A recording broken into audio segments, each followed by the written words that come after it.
Welcome to the Focus on Why podcast. I'm Amy Rowlandson and I ask my guests one simple question. Why? Focusing on the importance of why, I share with you the relatable, uplifting and inspiring conversations I have with people from all walks of life. This podcast will encourage you to focus on your why to enable and empower you to achieve the success you desire. Have a purpose, have a plan, focus on why. Before we start, I would like to draw your attention to what I can offer you as a master coach. I can help you to focus on your why with clarity, uniting your passion with your purpose with a plan to create the life you truly desire. Book a free 20-minute coaching call right now via calendly.com/Amy Rowlandson/call, and we can take it from there. Today on Focus on Why, I am joined by Kathy Coleman. Welcome. Hi, Amy. Thank you for having me. It's lovely to be here. Oh, it's going to be great. So let's get the show on the road, Kathy. What is it you're focusing on at the moment? So, as part of the work that I do with organisations, corporates around gender balance, I'm very specifically at the moment focusing on a research questionnaire. So, it's designed to measure how imbalanced the organisation is, or is it swung more towards the masculine or more towards the feminine? So it's very much based on, I don't know if you've heard of somebody called Hofstadter, who did the same type of research with countries. And this is taking that and focusing it on organisations.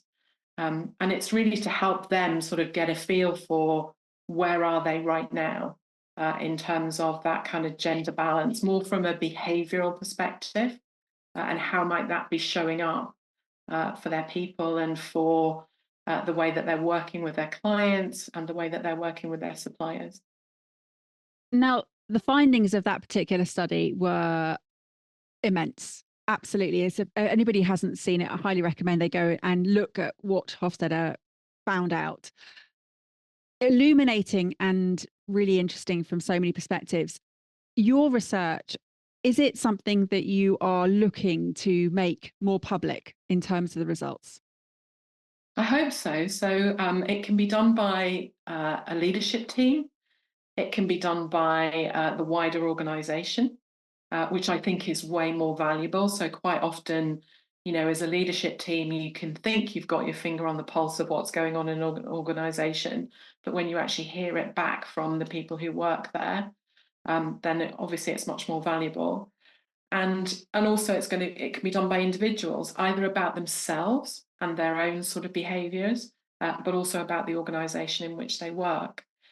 And I think what's going to be really valuable, Amy, is that there's a huge amount of research out there that tells us that when you have better gender balance, when you have more women in senior leadership positions, when you have a better balance at all levels of management and below, then companies perform better.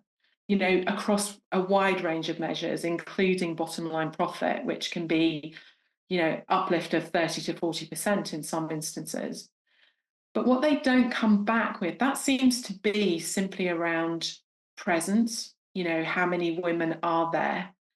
And it alludes to the behavioural traits, the kind of, the masculine versus feminine, but it doesn't, I can't find any research that really focuses on, so what are the traits that are driving those changes? So we assume that having that wider diversity across the masculine to feminine spectrum does improve it, but we don't know for sure.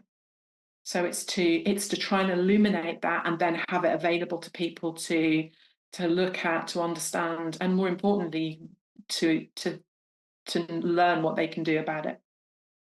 So there's two elements that I'm hearing here. Obviously, there is an assumption that we're making here that the presence is influential enough for it to then be demonstrated and to be brought into an organization. That's an assumption that we know you're getting the results. That's brilliant. What I want to understand is, how hard is it for you to explain how beneficial this is going to be? Are companies resistant or are they open to?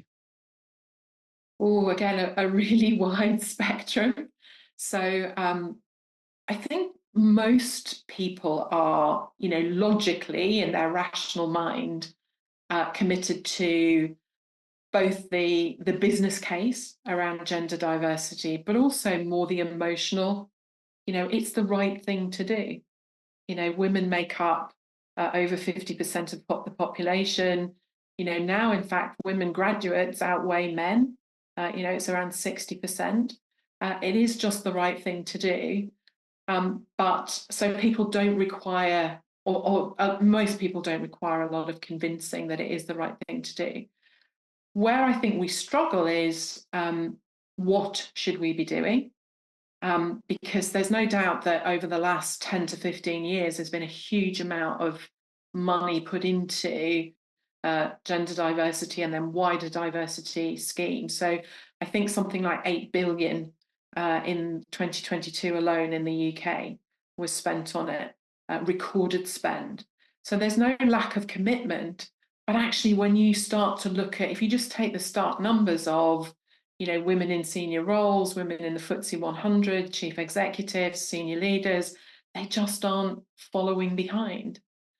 So I think there's a lot of desire. You do get the outliers. So, I do hear in some quite surprising places sometimes people saying, oh, that gender equity business, that's all done. That's sorted. We don't have to worry about it.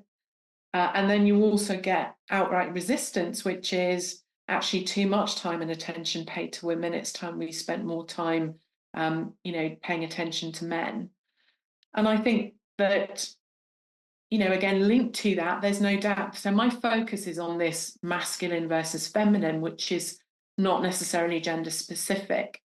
My theory is that if you get that right in terms of the behavioral traits that we recognize, reward, and allow people to demonstrate, be they men or women, then actually what starts to happen is you create that much broader, inclusive, varied type of culture in an organization, and the balance starts to happen.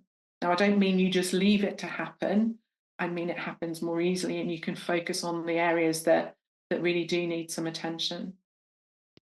So if you were to present this and share with us the difference of those values that you're separating out as more perceived masculine and more perceived feminine, if you centered on those as values instead of even pushing it forward as a business case, would people understand from that perspective better?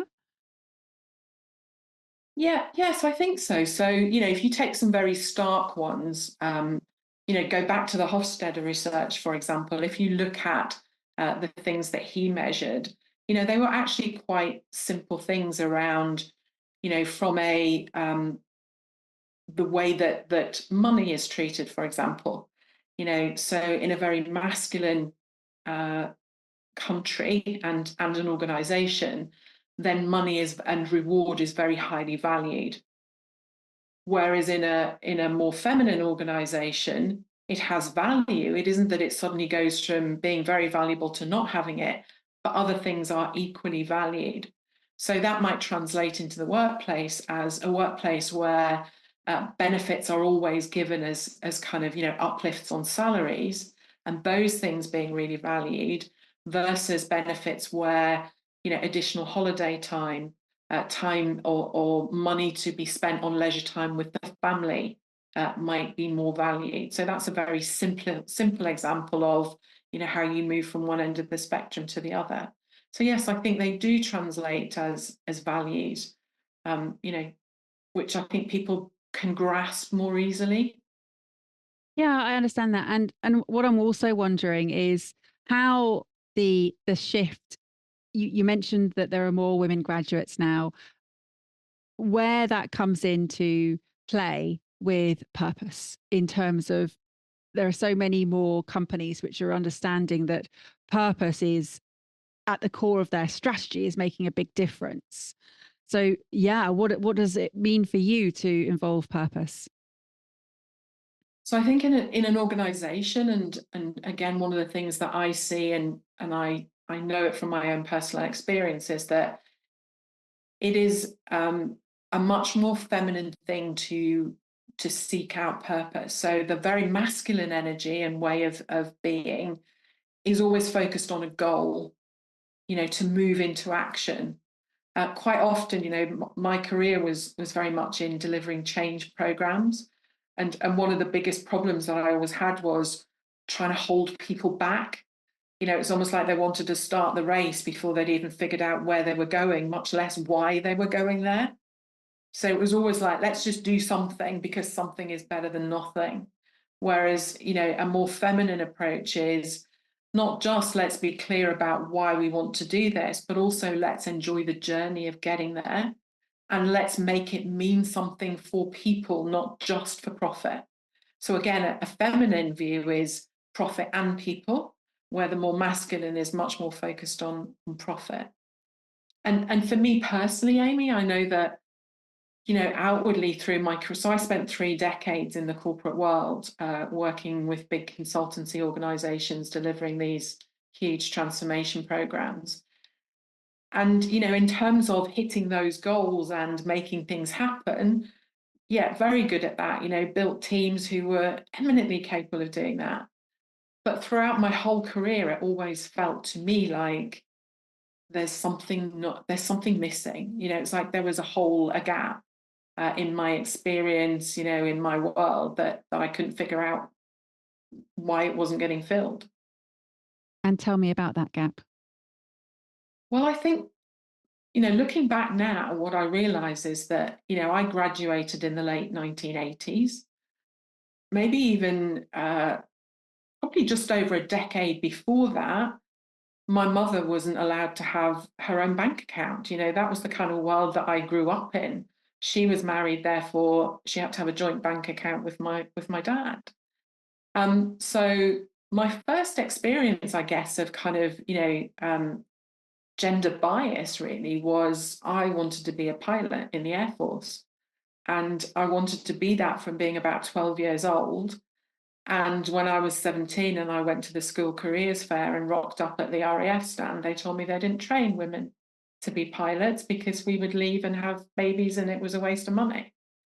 So, I grew up in that environment. I went to university, I came out of university. And I don't know whether I certainly didn't deliberately ignore it, but I still had this view that I could achieve whatever I needed to achieve and I could be whatever I wanted to be. And I think to a large extent that wasn't untrue. I do think the glass ceiling has been well and truly broken. But what I didn't realize and what I wasn't even aware that I was doing at the time was in order to get there, to be successful, I had to adopt this very masculine style of being me. And in doing that, I was very good at it because I think it's really important that people understand that masculine does not mean male and feminine does not mean female. We all have access to the breadth of behavioral traits and characteristics.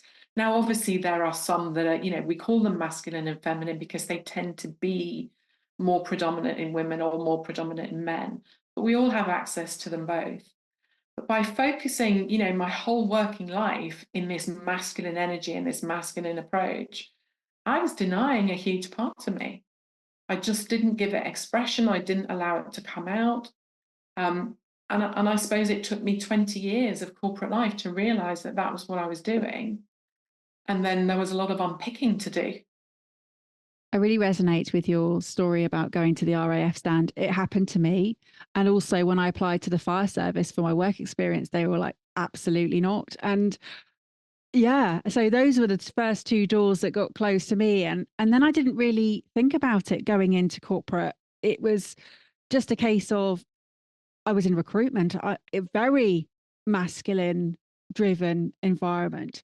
And you get whipped up into that level of competition and reward. Don't really realize how the feminine side has been neglected until something happens. Mm.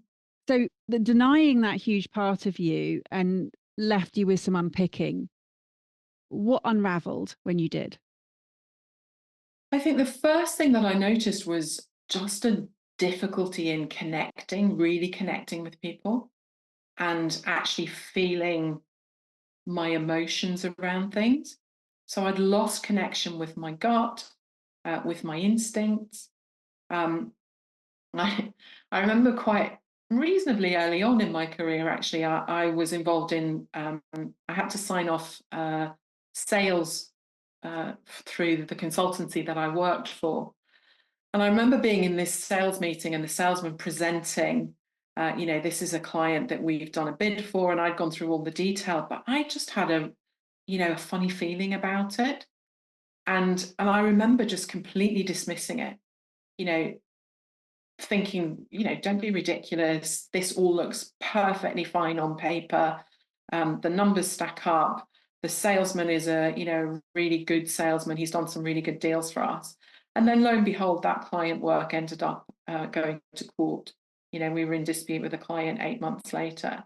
So I'd lost that connection with all of these kind of the feelings, the connections, what was going on inside of me. I relied totally on, the logic, the facts, the evidence. If you talk to my team, they would tell you that when they got to know me, that I was a great leader, that they enjoyed working for me, that I was very warm, very personable. But more than one of them, when they did get to know me, would then describe me as, when we first met you, we thought you were really aloof. So this sense of, not quite being connected to things around me. And in the end, I ignored it for so long and pushed and drove myself so hard that I ended up in a hospital bed with a heart attack. So, it took me that far away from who I was. And even then, Amy, the first day that I was in hospital, I had 3 clients that I was supposed to be contacting about some work. And I got myself in a real anxious state about the fact that I needed to talk to these clients. And it was only when one of the nurses came over to me and sat with me and said, they're just clients. They will be there next week, next month, next year, whenever you can get back to them. But you might not be unless you let this go. That was how disconnected I became. And what happened when she sat there and you heard those words being said to you? It was actually like the most peaceful that I'd remembered being in about 20, 30 years.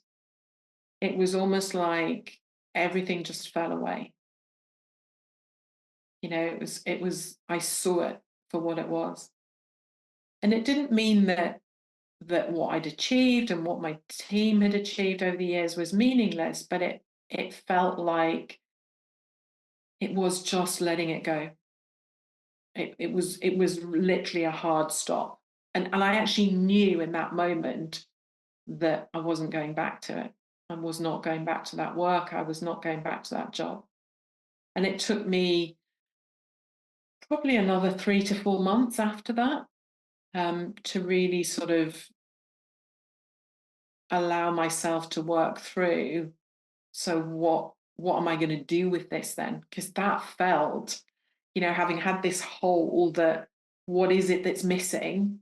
In this amazing job that everybody tells me is fantastic, and wow, it must be amazing to fly to Brussels on a Monday and Amsterdam the next, on the Friday or whatever. What was missing was that sense of, how do I use this to make sure that nobody else ever goes through this in the way that I did. And it's interesting, isn't it? Because the catalyst for you was your serious message of health or decline of. And you're now using that as a catalyst to prevent others from getting to that point. I often have this conversation because it's a profound one, that the learning that you had was so profound because of where you were. And in sort of preventing others from getting to that point, do you also prevent the profoundness for them to appreciate just how important it is. Does that make sense? I think so. I think what came up as you were talking, Amy, was that, that was a whole 20 to 30 years of learning for me. And it took that, it was almost like every day, particularly towards the end of that part of my career, there'd be a message and I would ignore it. And what I help people now, hopefully, is to realize is that in every piece of resistance, in every small difficulty, there is something that you can absorb and take on board and understand. What's the gold in this for me? What is it that I need to pay attention to and to learn from? And I do that now. I don't see, I mean, obviously we all, I'm not Pollyanna. We all have difficult days and we have difficult relations and we have difficult, circumstances. But when things happen to me now, I almost try and process whatever emotion comes up and then step out and think, what am I supposed to see in this? Where's the gold?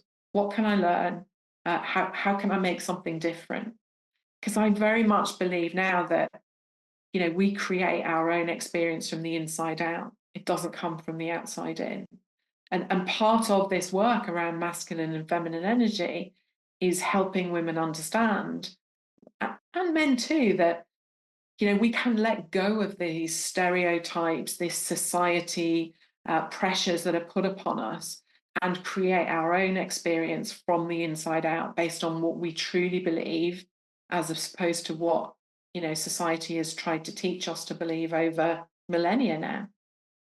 And what you've shared is you spoke earlier about how you grew up in an environment, the sort of familial paradigm was such that there were restrictions on and limits on you being a woman. And then that also has transferred into a workplace paradigm. How long do you think we are away from gender parity? If you look at the stats and the numbers, then we're a long way. Particularly in the pay gap. So I think the last time I looked, they were talking about 123 years, weren't they, to close the gender pay gap. I have now thought that actually talking about balance rather than equity or parity or equality. I think equality we've dropped from the kind of from the language anyway, because I think we all realize that actually men and women aren't equal in terms of their behaviors, their traits, the way that they see the world. And actually that's a really positive thing. Equity, I think, is more realistic. Parity and balance, for me, balance is about, fundamentally at its heart, are you allowing and enabling and supporting and encouraging every individual in your organization to be the person that they are, to bring their traits to the workplace and to really value and use those. And I think when you get to that point, you start to reap benefits in areas that you hadn't previously thought of. So, if you think about balance as being an environment in which organizations realize that not just the people who work for them, but their clients and their consumers are also a mix of men and women. So actually, if you're a business to consumer business, then 80% of consumer buying decisions are made by women. But actually, the vast majority of products, marketing literature, sales literature, and the customer experience design is done by teams predominantly led by men in a masculine type, of environment. So when you start to think of balance or equity or parity in that way, and start to realize that actually, by doing this, we open up not just the organization and the environment, so our people are happier, they're more fulfilled, they're likely to be physically and mentally well, but you're also opening up your business opportunities, then suddenly it feels like that's more touchable. that's more tangible, that could happen more quickly if we can make that happen. Absolutely. And when I asked you right at the beginning, you were saying that you were looking at how imbalanced organizations are using the research questionnaire that you've got, recognizing happiness, fulfillment, wellness is obviously something that's not as easy to measure, to see and shift, because everybody's individual in how they perceive all of those things. So in terms of making a difference and seeing how an organization can achieve the balance, what is it that you are advocating here? So I think looking at all aspects of the organization. So the model, if you like, the company that, so I have my own company, Amy, and we do this with organizations. It's early days for us rolling this out across a number of organizations. We're very much sort of feeling our way into it, but it's looking at all aspects of what that organization does and where having more gender balance could be beneficial. So most diversity and inclusion initiatives tend to focus on women, so it's almost, they see it as gender balance or gender equity is a problem for women, and therefore we need to address it by dealing with women, helping them, whether that's through personal development, through coaching, through training, or even through looking at sort of the policies and procedures that specifically apply to them. Then it tends to have quite a narrow focus. So what we do is we open it up across the whole business.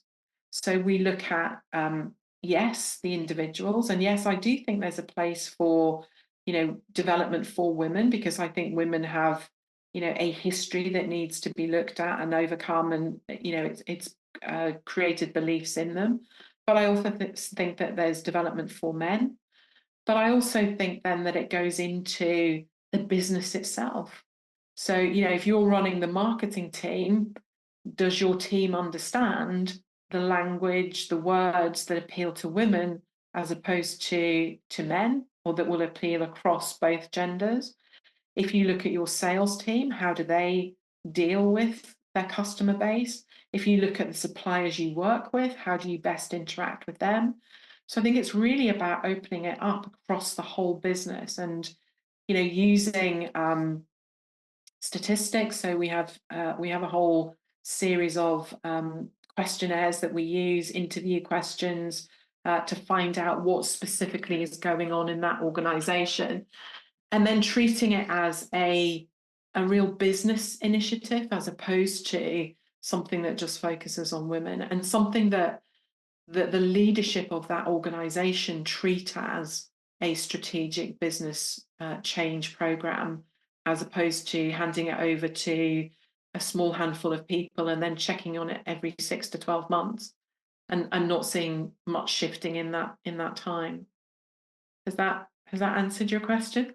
It has. And I was just thinking of the Kathy from 20, 30 years ago, when you were hitting these goals, making them happen through your consultancy work. What would she make with your language of saying, I'm now feeling my way into it, into introducing this now? What would she have said to that? I think she would have been part horrified. Why don't you just get on with it? And part intrigued, I guess. So, feeling my way into something was not language that I would have used 20 to 30 years ago. I would have had, an absolute list of these are all the things that have to be done by this date. These are the people that are gonna do them, and we just need to get on with it and run quickly to get there. So that experience of the gap that you felt, the ignoring that feeling that you had, knowing but not knowing why, but ignoring it still, that intuition that you had. And it's really interesting that the logic, the facts were guiding you one way, but your feeling was guiding you another way. And you said that you had this huge relief of peace in knowing that actually I don't have to live like this anymore. Mm. And that's the moment of this shift in language, shift in fulfillment, shift in so many respects. The purpose, the peace, the emotional significance, the why behind it. What can you see achieving in your lifetime? And what is it you want to leave as a legacy to be continued? I think that in a very small way, all of us learning to trust our feelings, to trust our bodies. One of the things that I think, if we use the word patriarchy, one of the things that the patriarchy has done to women, if you like, is teach us to not really trust our bodies. We have a massive diet industry, don't we? We have a massive cosmetic industry, and I'm not having a go at any of those, but I think underpinning them all is this sense that we've given women over generations that our bodies are not to be trusted. We shouldn't be listening to them. We should be just trying to make them look as good as they possibly can. And I think if we could all learn, men and women, to really balance that, of course, there are times when you need the facts and you need the evidence, but to really just take the time to tune into what is it I'm feeling about this situation? And is that feeling, because our bodies don't lie. Our ego minds lie to us, don't they, all the time to try and keep us safe. But our bodies don't lie. So I when I work individually with women, coaching them, that's one of the things that, or one of the places that we start is tuning into, what does that feel like? What would it feel like to be where you want to be? And almost allowing that feeling to guide the actions that they take. So in a very small way, I would see it as that. In a bigger, my ambition really is to transform the experience of work for women. And in doing so, transform it for everybody. I think if we can come to our workplace from that honest, aligned, this is who I am, and this is what I want to bring to the workplace, then work would be completely transformed for so many of us. It's a beautiful vision, and I'm all in, Kathy. I'm all in. Essentially, what I'm hearing is personal responsibility. It's how important it is to not allow, as you said, external influences to sort of sweep you along. We talked about all the paradigms that are happening here, and understanding and trusting. There's an expression that one of my previous guests used, Ruth Fogg. She said, what the mind suppresses, the body expresses. And yours is an absolutely perfect example of how the body had to break down to the point where you then took notice of all of the other messages it'd been receiving. Exactly. And I don't know if you follow the work of Louise Hay, the publisher, Hay Yeah. Publishing. Yeah. And she has a lovely book where she describes how the mind manifests dis-ease in the body. And if you look up heart attack, I can't remember the exact words, Amy, but it's something like ignoring happiness in pursuit of money. And I'm not saying that was entirely my life, but there was a big element of that. It was all about status and reward and achievement and being recognized for that. And I suppose in coming back to me, it was almost about realizing that I didn't need any of that to either be happy or fulfilled or to feel enough, that my self-worth was not tied up in how big my house was and how fancy my car was. Not that I was ever totally bothered about my car, to be honest. And it is a huge theme that you've just touched on. Self-worth in itself, we could have an entire conversation on how that is at the core pretty much of almost every challenge that we face in life. Indeed, for sure. Yeah. It's the starting point of my coaching programs for one-on-one. So yeah, it's so critical. Yeah. And with that, Kathy, tell us how we can get in contact with you. Well, I know how to get in contact with you, but tell us how the listeners could get in contact with you. LinkedIn, I'm on LinkedIn as Kathy Coleman. I tend to be most active on there rather than any other social media. You can have my email, which is kathy@kathycoleman.co.uk with an E in the Coleman and a K on the Kathy. Those are probably the two best ways. I have a website, which is my company's called Counterculture, so counter-culture.co.uk. I chose that, I was born in the 60s. So when the women's feminist movement was coming up, I always try and, be a little bit rebellious, a little bit radical, try and, challenge the status quo. So that felt quite appropriate for the company name. I love that. Absolutely love it. And all of those contact details are in the show notes. So, Kathy, thank you so much for sharing why you do what you do and for taking us on a journey over the years into where you are now and what you're doing. It really is an absolute privilege to witness this journey and also to see the vision that you have of transforming an experience for the workplace for women. And thank you. Thank you so much for all of what you're doing. And I'm hoping that companies will take on board all of the many lessons that you have to share that will encourage them to move into a more balanced environment. So thank you. Have you got some final words, Kathy? Well, firstly, thank you, Amy. I've loved talking to you. It's been a real pleasure. So thank you for having me. Thank you for letting me spout for a good 30 minutes about what I'm passionate about. I think really just encouraging people to, to think about gender balance in a different way. Don't just look at the numbers. Don't just look at, is this something that we just need to make sure women can be more confident or more assertive or whatever. Really dig into what would benefit everybody in our organisation, and therefore what would benefit our organisation as a whole, and just really think slightly differently about the whole piece. That would be a great start, I think. How has this conversation had an impact on you? What value have you received from tuning in? What are your reflections with actions? Please take a moment to leave me an Apple Podcast or Spotify review sharing how Focus on Why has made a difference to you today. Remember, the conversation doesn't end here. To keep it going, simply connect with me on LinkedIn, Instagram, Facebook or Twitter, or join the Focus on Why Facebook group. All the links are in the show notes. Have a purpose, have a plan, focus on why.